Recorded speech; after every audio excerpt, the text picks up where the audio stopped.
चलिए अपने last turn पे नया चैप्टर स्टार्ट कर दिया था जिसका नाम था मानव जनन, ह्यूमन रिप्रोडक्शन।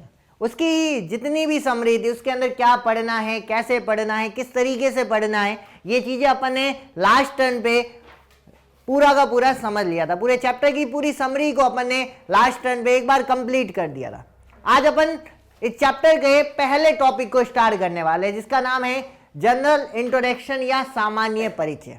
सामान्य परिचय के अंदर वो सारी चीजें अपन ने पढ़ने वाले हैं जो तुमने छोटी क्लासेज में पढ़ी हुई है, यानी कुल मिलाकर के उन सभी ऑर्गन्स की बात करने वाले हैं जो रिप्रोडक्शन में, लैंगिक जनन में मानव की बॉडी में काम आते हैं। तो मानव की बॉडी के अंदर जितने भी लैंगिक अंग होते हैं जो सेक्सुअल रिप्रोडक्शन में काम आते हैं, उन सभी ऑर्गन्स को मैंने कितनी कैटेगरी में डिवाइड कर दिया है? 2 कैटेगरी में। पहली कैटेगरी जिसका नाम क्या है? प्राथमिक जनन अंग, और दूसरी कैटेगरी जिसका नाम क्या है? द्वितीयक जनन अंग। तुम्हें पता होगा कि लैंगिक जनन करने के लिए या सेक्सुअल रिप्रोडक्शन करने के लिए कितनी क्रियाओं का होना अनिवार्य है? 2 क्रिया। पहली क्रिया कौन सी थी? युग्मकों का निर्माण, ठीक है ना, क्या नाम है? युग्मकों का निर्माण। और दूसरी क्रिया कौन सी थी? युग्मकों का संलयन। तो इसी के बेसिस पे मैंने इनको 2 भागों में डिवाइड किया है। पहला भाग जो है प्राथमिक जनन अंग, ये क्या काम करेगा? युग्मकों के निर्माण का काम करेगा, ठीक है ना। जैसे प्राथमिक जनन अंग है, इसके कितने फंक्शन होंगे? 2 फंक्शन होंगे। पहला फंक्शन क्या होगा? युग्मकों का निर्माण करना, और दूसरा फंक्शन क्या होगा? लिंग हार्मोन का सिक्रेशन करना या स्तावन करना, ठीक है ना। भले ही वो नर का हो या मादा का हो, नर का युग्मक हो या मादा का युग्मक हो, दोनों का फॉर्मेशन प्राथमिक जनन अंग करेंगे। फिर नर का लिंग हार्मोन हो या मादा का लिंग हार्मोन हो, इनका फॉर्मेशन भी कौन करेगा? प्राथमिक जनन अंग करने वाले। और ये जितने भी प्राथमिक जनन अंग होते हैं इनमें मेल और फीमेल में सेम होंगे कि अलग अलग होंगे? अलग अलग होंगे। मेल के अंदर जो प्राथमिक जनन अंग होगा जिसका नाम क्या होगा? वृषण, और वृषण को इंग्लिश में क्या कहते हैं? टेस्टिस कहते हैं। और टेस्टिस के भी कितने वर्ग होंगे? 2 वर्ग होंगे। पहला वर्ग क्या होगा? युग्मक का निर्माण करना। तो युग्मक कौन सा बनाएगा? मेल का बनाएगा कि फीमेल का बनाएगा? मेल का। क्योंकि वृषण कहाँ पाया जाता है? मेल में। तो मेल के युग्मक का नाम क्या होता है? शुक्राणु, और जिसे इंग्लिश में क्या कहते हैं? स्पर्म कहते हैं। और दूसरे वर्ग की बात करते हैं तो ये प्राथमिक जनन अंग है, तो दूसरा वर्ग क्या करेगा? लिंग हार्मोन्स का फॉर्मेशन करेगा। और नर का लिंग हार्मोन कौन सा होता है? टेस्टोस्टेरोन, और टेस्टोस्टेरोन का दूसरा नाम क्या होता है? एंड्रोजन। समझ गए बात यहां तक? एक बार फिर से देखते हैं। जितने भी लैंगिक अंग होते हैं मानव की बॉडी के अंदर, उसको मैंने कितनी कैटेगरी में डिवाइड किया है? 2 कैटेगरी में। पहली कैटेगरी कौन सी है? प्राथमिक जनन अंग, और दूसरी कैटेगरी कौन सी है? द्वितीयक जनन अंग। प्राथमिक जनन अंग के कितने वर्ग होंगे? 2 वर्ग होंगे। पहला वर्ग कौन सा होगा? युग्मकों का फॉर्मेशन करना, और दूसरा क्या होगा? लिंग हार्मोन का फॉर्मेशन करना। मेल और फीमेल में सेम होंगे कि अलग अलग होंगे? मेल के अंदर कौन सा होगा? वृषण का इंग्लिश नाम क्या है? टेस्टिस। और टेस्टिस के कितने कार्य होंगे? 2। पहला काम क्या होगा? युग्मक, नर युग्मक की मादा युग्मक। नर युग्मक का नाम क्या होगा? शुक्राणु। शुक्राणु को इंग्लिश में क्या कहते हैं? स्पर्म कहते हैं। दूसरी बात करते हैं, दूसरा काम क्या होगा? लिंग हार्मोन्स। लिंग हार्मोन किसका बनाएगा? नर का कि मादा का? नर का। नर के लिंग हार्मोन्स का नाम क्या है? टेस्टोस्टेरोन। क्या नाम है? टेस्टोस्टेरोन का दूसरा नाम क्या है? एंड्रोजन। यहां तक किसी को दिक्कत है क्या? अब बात करते हैं दूसरी। किसकी बात करते हैं? फीमेल की या मादा की? मादा की बात करें तो मादा में प्राथमिक जनन अंग कौन सा होगा? अंडाशय को इंग्लिश में क्या कहते हैं? ओवेरी। और ओवेरी के कितने वर्ग होंगे? 1 होंगे कि 2 होंगे? 2 होंगे। पहला वर्ग क्या होगा? युग्मकों का निर्माण। और युग्मक कौन सा बनेगा? नर युग्मक की मादा युग्मक? मादा युग्मक का नाम क्या होगा? अंडाणु को इंग्लिश में क्या कहते हैं? ओवम। और यहाँ पर दूसरा वर्ग क्या होगा? लिंग हार्मोन्स। और लिंग हार्मोन्स कौन से बनेंगे? मेल के फीमेल? फीमेल में कितने लिंग हार्मोन्स होते हैं? 2। पहला कौन सा है? एस्ट्रोजन, और दूसरा प्रोजेस्टेरोन। समझ गए बात? यहां तक किसी को दिक्कत है क्या? नहीं। यहां तक दिक्कत हो तो बोल देना पहले। तो मैं कम से कम यहां पर अपन ये सारी चीजें तुमने छोटी क्लास में पढ़ रखी है, लेकिन इस चैप्टर को स्टार्ट करने से पहले ये सारी चीजें एक बार अपन समझ लें। ताकि तुम्हें आगे ये नाम आने पर दिक्कत नहीं होगी। ठीक है, अब बात करते हैं द्वितीयक जनन अंगों की। और द्वितीयक जनन अंगों की बात करें तो उसका फंक्शन क्या होगा। देखो यहाँ पर लैंगिक जनन के कितने, लैंगिक जनन होने के लिए कितनी क्रियाएं चाहिए, 2। पहली क्या है, युग्मकों का फॉर्मेशन करना, और दूसरा काम क्या है, युग्मकों का संलयन। युग्मकों का निर्माण तुमने कर दिया कि नहीं कर दिया यहाँ पे। अब युग्मकों का क्या करना पड़ेगा, संलयन करना पड़ेगा। और संलयन के लिए कौन से ऑर्गन काम आएंगे, द्वितीयक जनन अंग। तो द्वितीयक जनन अंगों का कार्य क्या होगा, युग्मक संलयन में सहायता प्रदान करना। समझ में आई बात क्या, किसी को दिक्कत है इसमें? अब देखो यहाँ पर जितने भी द्वितीयक जनन अंग है क्या मेल और फीमेल में सेम होंगे कि अलग अलग होंगे, अलग अलग होंगे। मेल में अपन को कितनी बात करनी है, 7 की। पहला कौन सा है, वास एफ्रेंशिया। क्या नाम है, वास एफ्रेंशिया।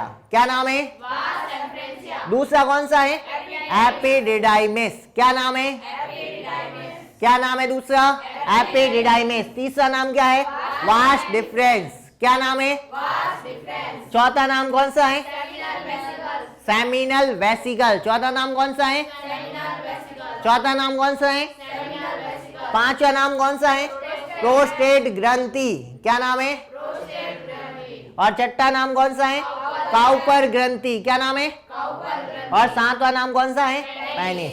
सातों नाम याद होने जरूरी है।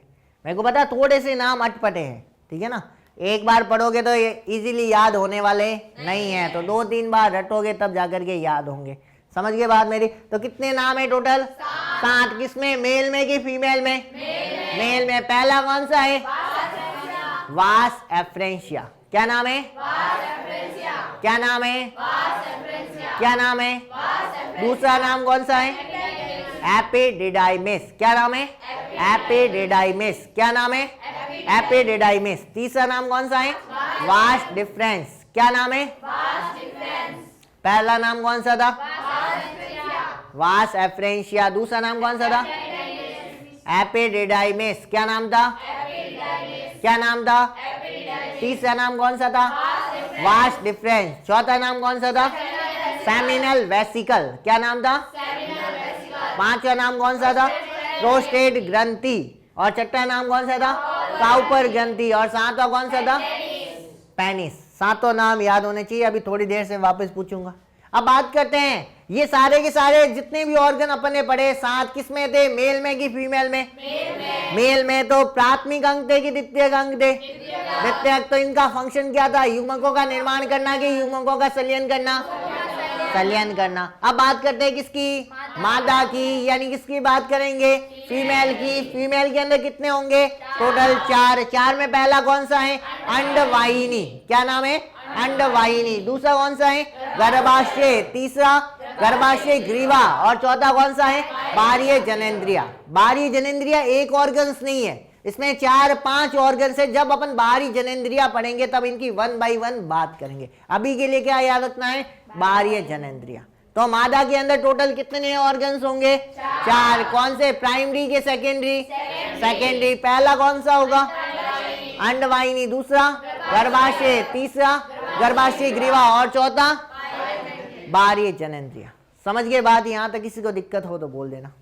है किसी को दिक्कत, किसी पॉइंट समझ में नहीं आया तो पूछ लेना पहले। है किसी को दिक्कत, पूछूंगा वापस अभी। चलो एक बार फिर से अपन इसको पढ़ लेते हैं, फिर आगे बढ़ते हैं। तो बताना, ह्यूमन के अंदर जितने भी लैंगिक अंग होंगे उनको अपन कितनी कैटेगरी में डिवाइड करेंगे, 2 कैटेगरी में। पहली कैटेगरी कौन सी होगी, प्राथमिक जनन अंग। समझ गए बात मेरी। प्राथमिक जनन अंग के कितने फंक्शन होंगे, 2 में। पहला कौन सा होगा, युग्मकों का निर्माण। दूसरा फंक्शन क्या होगा, लिंग हार्मोन्स का निर्माण करना। अब बात करते हैं मेल और फीमेल में सेम होंगे कि अलग अलग होंगे।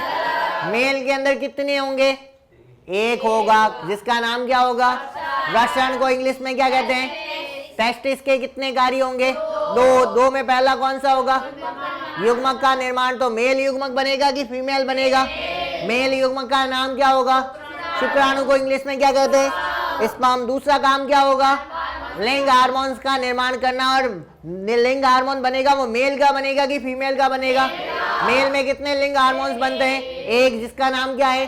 टेस्टोस्टेरोन। टेस्टोस्टेरोन का दूसरा नाम क्या है? एंड्रोजन। समझ गए यहाँ तक? अब बात करते हैं किसकी? फीमेल की। फीमेल के अंदर प्राथमिक जनन अंग कितने? एक या दो? एक, जिसका नाम क्या है? अंडाशय को इंग्लिश में क्या कहते हैं? ओवेरी। ओवेरी के कितने कार्य होंगे? दो। पहला कार्य क्या होगा? क्या होगा? युग्मक का निर्माण। तो मेल युग्मक बनेगा कि फीमेल युग्मक बनेगा? फीमेल युग्मक का नाम क्या होगा? अंडाणु को इंग्लिश में क्या कहते हैं? ओवम। दूसरा काम क्या होगा? लिंग हार्मोन्स का निर्माण करना। मेल की फीमेल? फीमेल। तो लिंग हार्मोन्स कितने होते हैं फीमेल में? दो। पहला कौन सा होता है? एस्ट्रोजन और दूसरा प्रोजेस्टेरोन। समझ गए बात यहाँ तक? अब बात करते हैं किसकी? द्वितीयक जनन अंगों की। द्वितीयक जनन अंगों का कार्य क्या होगा? युग्मक संलयन में सहायता करना। तो ये जो द्वितीयक जनन अंग होते हैं वो मेल और फीमेल में सेम होंगे कि अलग अलग होंगे? अलग अलग होंगे। मेल में कितने होंगे? 7। 7 में पहला कौन सा है? वास एफरेंशिया। दूसरा एपिडिडाइमिस। तीसरा वास डिफरेंस। चौथा सेमिनल वेसिकल। पांचवा प्रोस्टेट ग्रंथि। छठा काउपर ग्लैंड। और सातवां पेनिस। और फीमेल के अंदर यही होंगे कि अलग अलग होंगे? कितने होंगे टोटल? 4। 4 में पहला कौन सा है? अंडवाहिनी। दूसरा गर्भाशय। तीसरा गर्भाशय गिरवा। और चौथा बाह्य जननेंद्रिया। कल तुम्हें याद होने चाहिए सारे के सारे। एक एक को इंडिविजुअल पूछूंगा पहले, ठीक है, खड़ा करके। समझ गए बात मेरी? तो ये सारे नाम लर्न होने चाहिए। अब ये अपना पहला टॉपिक खत्म हो गया। अब बात करते हैं दूसरे टॉपिक की। और दूसरा टॉपिक कौन सा था अपना? नर जनन तंत्र। अब बात करेंगे मेल रिप्रोडक्टिव सिस्टम की। अब जितने भी प्राइमरी और सेकेंडरी ऑर्गन्स थे, इन सभी ऑर्गन्स को, मेल के जितने भी ऑर्गन्स थे उनको मैंने कितनी कैटेगरी में डिवाइड कर दिया है? 3 कैटेगरी में डिवाइड कर दिया। पहली कैटेगरी कौन सी है? प्राथमिक जनन अंग। दूसरी कैटेगरी कौन सी है? आवश्यक नलिका। और तीसरी कैटेगरी कौन सी है? आवश्यक ग्रंथियां। अब समझना है यहां पर जो अपना प्राइमरी रिप्रोडक्टिव ऑर्गन है उसको मैंने वैसे ही रखा है, लेकिन जो सेकेंडरी रिप्रोडक्टिव ऑर्गन से मेल के उनको मैंने कितनी कैटेगरी में डिवाइड कर दिया? 2 में। क्यों डिवाइड किया? क्योंकि मेल के अंदर जो सेकेंडरी रिप्रोडक्टिव ऑर्गन से कुछ थे नलिकाओं के समान, ट्यूब के समान, और कुछ थे ग्लैंड के समान। समझ लो बात मेरी? तो जो ट्यूब होती है वो क्या काम आती है तुम ही बताओ। चलो, ट्यूब का क्या काम होता है? जैसे मान लो ये एक टांका है और एक ऊपर तुम्हारी टंकी लगी हुई है। अब टांके से पानी कहां पहुंचाना है? टंकी में। तो क्या लगाओगे? पाइप लगाओगे कि नहीं लगाओगे? और पाइप क्या होती है? ट्यूब होती है कि नहीं? ट्यूब को ही पाइप कहते हैं कि नहीं कहते? रे गोचुओ, कहते हैं ना। तो अब देखना यहाँ पर जो ट्यूब है उसका काम क्या होगा? अब स्पर्म यहाँ बन रहे, स्पर्म को वहां पहुंचाना है, तो जो एक जगह से दूसरी जगह ले जाने का काम करेंगे वो कौन करेंगे? नलिकाएं करेगी। और ग्रंथियां क्या करती है? कुछ पदार्थों का सिक्रेशन करती है, जिसमें एंजाइम का कर सकती है, हार्मोन्स का कर सकती है, आंखों से आंसू का कर सकती है, ठीक है ना। और भी बहुत सारे पदार्थों का सिक्रेशन किसके द्वारा होता है? ग्रंथियों के द्वारा। समझ गए बात मेरी? तो इसीलिए मैंने पूरे मेल रिप्रोडक्टिव सिस्टम को कितनी कैटेगरी में डिवाइड किया है? 3। पहला कौन सा होगा? प्राथमिक जनन अंग। दूसरा कौन सा होगा? आवश्यक नलिका। और तीसरा कौन सा होगा? आवश्यक ग्रंथियां। अब इनके फंक्शन को समझना। प्राथमिक जनन अंग के फंक्शन तुम्हें पता है कि नहीं पता है? कितने फंक्शन होंगे? 2। पहला फंक्शन कौन सा होगा? युग्मक कौन सा बनाएगा? अब मैं किसकी बात कर रहा हूं? मेल की। तो नाम बोल सकते हो कि नहीं बोल सकते? तो किसका बनाएगा? शुक्राणु का निर्माण करेगा। और दूसरा फंक्शन क्या था? नर हार्मोन कौन सा है? टेस्टोस्टेरोन या एंड्रोजन का निर्माण करना। और ये निर्माण करने का काम कौन करता है? वृषण करता है। समझ गए? इसीलिए मैं नीचे क्या लिख दिया? वृषण या टेस्टिस। आगे बात समझ में? किसी को दिक्कत है इसमें? अब बात करते हैं दूसरे की। क्या नाम है? आवश्यक नलिका। और आवश्यक नलिकाओं का काम क्या होगा? जो स्पर्म बने हुए हैं उनको एक जगह से दूसरी जगह ले जाने का काम करेंगे। और दूसरा काम क्या करेगा? स्टोरेज का, इकट्ठा करने का काम भी कौन करेगा? आवश्यक नलिका करेगा। तो कितने फंक्शन होंगे आवश्यक नलिकाओं के? 2 फंक्शन। पहला फंक्शन कौन सा होगा? शुक्राणु का स्थानांतरण। और दूसरा फंक्शन क्या होगा? शुक्राणु का संग्रहण। और ये काम करने के लिए कितनी आवश्यक नलिकाएं होगी अपने पास? 4। 3 नाम तुम्हें ऑलरेडी बता चुका हूं, एक नाम बाकी है, उसी को अपन पढ़ेंगे। पहला कौन सा है? रेटे टेस्टिस। क्या नाम है? क्या नाम है रे? रेटेटेस्टिस, दूसरा नाम क्या है? वास एफ्रेंशिया, क्या नाम है? तीसरा नाम कौन सा है? एपिडिडाइमिस, चौथा नाम कौन सा है? Vas deferens. चारों नाम याद रहेंगे कि नहीं रहेंगे रे? पहला नाम कौन सा है नलिकाओं में? रेटेटेस्टिस, दूसरा वास एफ्रेंशिया, तीसरा एपिडिडाइमिस और चौथा वास डिफरेंस। समझ गए? यहां तक किसी को दिक्कत है क्या? अब बात करते हैं आगे की। आगे कौन सा है तीसरा भाग अपने पास? आवश्यक ग्रंथियां। और आवश्यक ग्रंथियों का क्या कार्य होगा समझना है। यहाँ पे ध्यान से क्या काम लिखा मैंने? सीमन का फॉर्मेशन करना। ये आखिरकार सीमन होता क्या है सबसे पहले समझना। ये सीमन होता क्या है? क्या सीमन और स्पर्म सेम होते हैं कि अलग अलग होते हैं रे? तो क्या डिफरेंस है कोई बता सकता है क्या? अब देखना यहां पर ये पेन है, देख रही है पेन क्या? अब पेन को देखना, ये पूरी पेन है तो पेन में नली होगी कि नहीं होगी? समझोगे नहीं? तो मैं बोल दूं इस पेन के और नली क्या सेम है कि अलग अलग है? अलग अलग है कि नहीं? तो नली किसका भाग है? पेन का भाग होगा कि नहीं होगा? वैसे ही यहां पर है, सीमन जो होता है दो पदार्थों से मिलकर बना होता है। एक तो होता है स्पर्म और दूसरा होता है आवश्यक ग्रंथियों का फ्लूइड, एसेंशियली ग्लैंड फ्लूइड। यानी क्या हो रहा है समझना। पहला तो काम करेगी प्राथमिक जनन अंग, उसने क्या बना दिया? स्पर्म, और इसी स्पर्म के साथ कौन मिल गया? आवश्यक ग्रंथियों का फ्लूइड मिल गया। अब ये आवश्यक ग्रंथियों का फ्लूइड और जो स्पर्म है इन दोनों को सम्मिलित रूप से अपन क्या बोलेंगे? सीमन। समझ गए बात? यानी स्पर्म किसका भाग है? सीमन का कि सीमन स्पर्म का भाग है? क्या सीमन स्पर्म का भाग है कि स्पर्म सीमन का भाग है? स्पर्म सीमन का भाग है। समझ में आ रही है बात क्या? क्योंकि स्पर्म और एसेंशियल फ्लूइड दोनों मिलके किसका फॉर्मेशन कर रहे? सीमन का। यानी सीमन के अंदर कौन है? स्पर्म है। समझ गए बात मेरी? समझ गए? तो सीमन जो एसेंशियल फ्लूइड है सीमन का वो कौन बनाएगा? आवश्यक ग्रंथियां बनाएगी। और स्पर्म का फॉर्मेशन कौन करेगा? टेस्टिस करेगा। समझ में आ रही है बात क्या? तो जो एसेंशियल फ्लूइड बनाना है उसका काम कौन करेगा? आवश्यक ग्रंथियां करेगी। और ये ग्रंथियां कितनी होगी रे? 3 होगी। कितनी होगी? 3। पहली कौन सी है? शुक्राशय। शुक्राशय का इंग्लिश नाम क्या है? Seminal vesicle. दूसरी कौन सी है? प्रोस्टेट ग्रंथि। तीसरी कौन सी है? काउपर ग्रंथि। और काउपर ग्रंथि का दूसरा नाम क्या है? बर्बो यूरिथर ग्रंथि। क्या नाम है? आगे बात समझे। अब जो ये फंक्शन मैंने यहाँ पे लिखवा है, ये फंक्शन तुम्हें डायग्राम के अंदर भी दिखेंगे कि ऐसे स्पर्म बनेंगे, यहाँ पर ये स्पर्म ऐसे जा रहे हैं, सारी चीजें दिखेगी डायग्राम के अंदर। लेकिन उससे पहले इन चीजों को तुम्हें लर्न करना पड़ेगा ताकि डायग्राम तुम्हारे लिए क्या हो जाए? इजी बन जाए। समझ के बाद यहाँ तक किसी को दिक्कत हो तो पूछ लेना पहले। है किसी को दिक्कत? तो नर जनन तंत्र को मैंने कितने भागों में डिवाइड किया? 3। पहला भाग कौन सा होगा? प्राथमिक जनन अंग। दूसरा आवश्यक नलिका। तीसरा आवश्यक ग्रंथियां। पहली बात करते हैं, पहला कौन सा था अपना? प्राथमिक जनन अंग। प्राथमिक जनन अंग के कितने कार्य होंगे? 2 में पहला कौन सा होगा? शुक्राणु का फॉर्मेशन। दूसरा कौन सा होगा? टेस्टोस्टेरोन का फॉर्मेशन। समझ गए बात? और ये काम कितने ऑर्गन्स करेंगे? एक, जिसका नाम क्या होगा? वृषण, जिसको इंग्लिश में क्या कहते हैं? टेस्टिस। इसके बाद दूसरे की बात करते हैं। दूसरा कौन सा था अपने पास? आवश्यक नलिका। आवश्यक नलिका कितने काम करेगी? 2। पहला काम क्या करेगी? शुक्राणु का स्थानांतरण। दूसरा काम क्या करेगी? शुक्राणु का संग्रहण। और ये काम करने के लिए कितने नलिकाएं होगी? 4 में पहली कौन सी होगी? रेटेटेस्टिस। दूसरी वास एफ्रेंशिया। तीसरी एपिडिडाइमिस। चौथी वास डिफरेंस। इसके बाद आगे की बात करते हैं। अगला कौन सा था अपना? आवश्यक ग्रंथियां। आवश्यक ग्रंथियां कितने काम करेगी? 1। क्या काम करेगी? सीमन का फॉर्मेशन करेगी। और ये फॉर्मेशन करने के लिए कितनी ग्रंथियां होगी? 3 में पहली कौन सी है? शुक्राशय का इंग्लिश नाम क्या है? Seminal vesicle. दूसरी कौन सी है? प्रोस्टेट ग्रंथि। तीसरी कौन सी है? काउपर ग्रंथि। काउपर ग्रंथि का दूसरा नाम क्या है? बर्बो यूरिथर ग्रंथि। समझ गए? यहाँ तक किसी को दिक्कत है क्या? तो यहाँ तक तुम्हें ये सारे नाम क्या होने चाहिए?